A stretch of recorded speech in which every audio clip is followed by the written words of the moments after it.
Good morning mga boss Repa Peeps. Ngayon ay magluluto tayo ng breakfast, pancit canton with egg. Tara, samahan niyo ako. Una, ilaga muna natin ang itlog. So yan po, nakasalang na yung egg.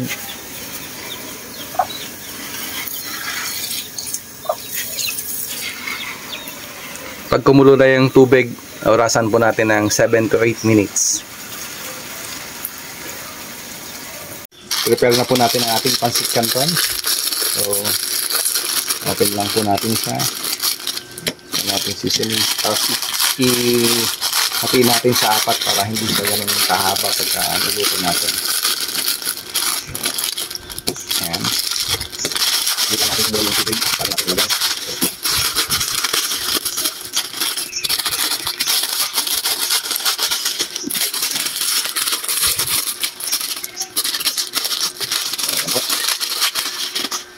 Tapos, ilagay na natin itong pancit canton. Yung noodles niya, pakuluan na natin. Mga 3 minutes lang ito para hindi masyadong malabog. Ayan. Ayan mga boss, habang niluluto natin yung noodles, paghaluin na natin itong mantika saka toyo ng pancit canton. Ayan po.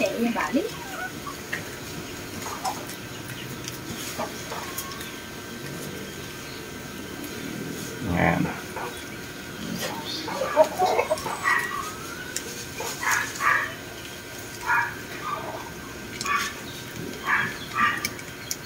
Nag-iihaw sila.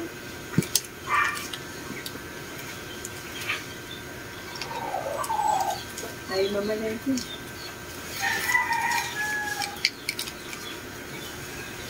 Ayan, mix po natin yan.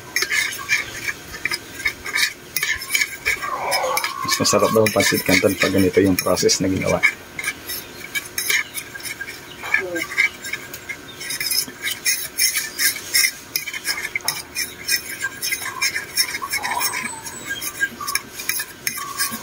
Ayan. Okay, tayo na lang natin yung noodles bago natin ilagay.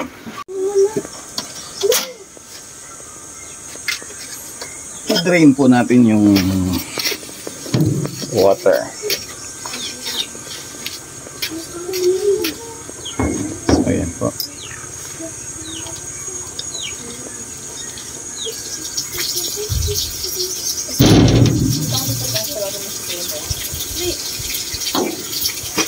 Ako na naman. Hindi ko pwede umalit ah. Tawagin mo lang. Kuya Moy, 8 na. Hindi, bali.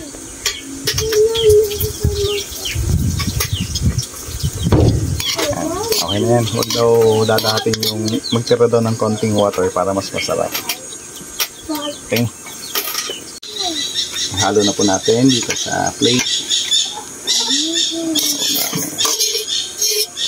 Ayan po. Lagyan na po natin yung seasoning sa taas.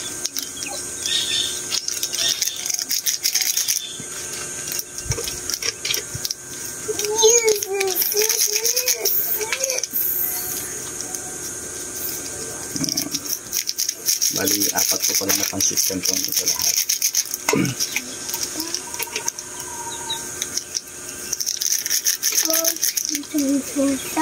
Hanggang na po natin. 5 tayo, Mami!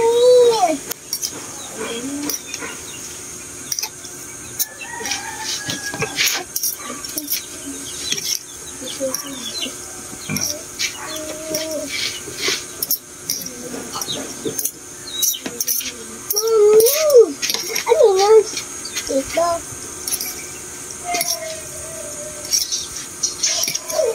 Dali mo, Mami, may bahay na tayo.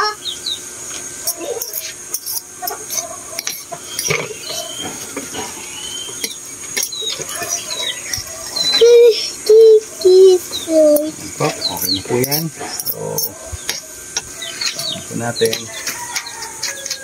Yes, Tapos, ito po yung egg kanina na pinakuluan natin.